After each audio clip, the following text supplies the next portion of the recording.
បុគ្គលដែលមិនមានសេចក្តីក្តៅក្រហាយដោយសារកិលេស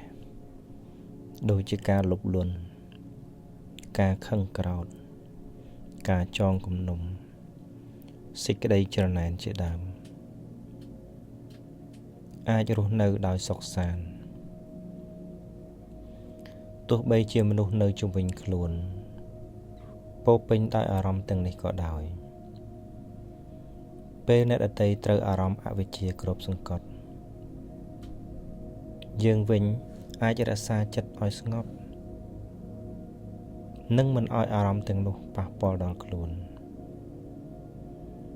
ឧទាហរណ៍នៅកន្លែងធ្វើការឬជាកន្លែងណាមួយប្រសិនបើមិត្តភក្តិរួមការងារម្នាក់ខឹងហើយនិយាយមិនល្អបើយើងមានការគ្រប់គ្រងអារម្មណ៍ល្អយើងនឹងមិនខឹងតបវិញទេហើយស្ថានភាពនឹងមិនធ្ងន់ធ្ងរឡើយ